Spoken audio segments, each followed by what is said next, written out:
ចាមើលមេឃគេផងមេឃនៅទីនេះគឺទាបមែនតែនណាបងប្អូននៅត្រឹមតែចុងឈើហ្នឹងឯងបងប្អូនចាអរគុណបងប្អូនដែលបានចូលមកទស្សនា Channel នេះចាជំរាបសួរពុកម៉ែមីមីងបងប្អូនទាំងអស់គ្នាសុខសប្បាយណាបងប្អូនចាជូនពរសំណាងល្អមានលៀបធំមានលុយច្រើនចាដែលបានទស្សនាវីដេអូសុផារុនចាសុផារុនមកអាមេរិកលើកណាក៏ដោយក៏ថតវីដេអូដែរប៉ុន្តែមិនសូវបានផុសច្រើនទេតែលើកនេះខំព្យាយាមណាបងប្អូនដើម្បីឲ្យបងប្អូនបានមើលណាកុំឲ្យខាតដំណើរផ្សងព្រេងរបស់សុផារុនណាមកអាមេរិកប្រហែលជើងហើយប៉ុន្តែថតវីដេអូឲ្យទុកឆោលទេណាបងប្អូនអត់បានផុសឲ្យបងប្អូនមើលទេចាឥឡូវចាប់ផ្ដើមធ្វើវីដេអូទៅដល់កន្លែងណាទៅផ្សងព្រេងត្រង់ណាថតឲ្យបងប្អូនមើលកន្លែងហ្នឹងចាសំខាន់ដែរកន្លែងខ្លះបងប្អូនមិនដែលធ្លាប់ឃើញអញ្ចឹងណាប្លែកភ្នែកចា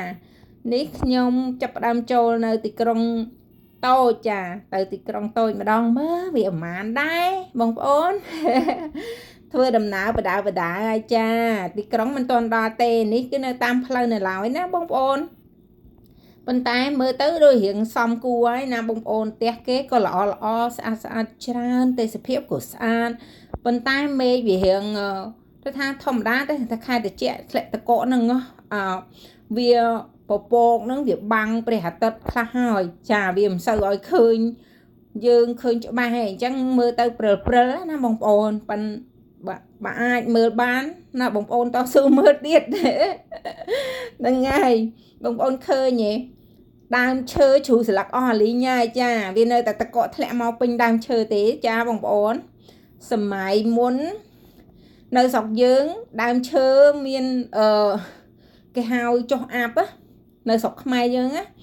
ដើមឈើមានចុះអាប់ច្រើនហ្នឹងហើយមើលផ្លូវអត់ចង់ឃើញទេតែឥឡូវដូចអត់សូវមានដើមឈើមានចុះអាប់អីទេណាចាអីយ៉ាចិត្តដល់ទីក្រុងឯតាបងប្អូនណែមើលផ្ទះគេមើលកន្លែងធ្វើការគេអីឡានគេតម្រៀបចឹងណាបងប្អូនផ្លូវទៅទីក្រុងហ្នឹងវាអត់សូវស្ទះចរាចរណ៍អីទេចាព្រោះអីវាជាទីក្រុងតូចធម្មតាមិនមែនធំដូចនៅខាងមីនីអាផលនេះទេគឺខាងនេះវាទីក្រុងតូចចាទីក្រុងតូចមិនសូវមានចរាចរណ៍ច្រើនមិនសូវស្ទះអីទេចាមើលទេសភាពដៅតាហើយចាំដល់ទីក្រុងចាំខ្ញុំនឹងប្រាប់បងប្អូនថាទីក្រុងហ្នឹងវាយ៉ាងម៉េចវាស្អាតទេចាតាមតែភ្នែកបងប្អូនមើលទៅបើស្អាតបងប្អូនជួយខមមិនថាស្អាតផងណាអូយបងប្អូនណានេះផ្ទះគេចាប់ផ្ដើមឃើញស្អាតមួយហើយណាបងប្អូនហ្នឹងហើយ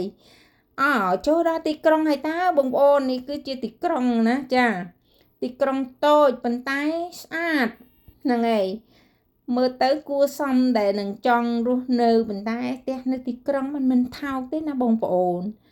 ខ្ញុំមានបំណងចង់រស់នៅទីក្រុងណាប៉ុន្តែ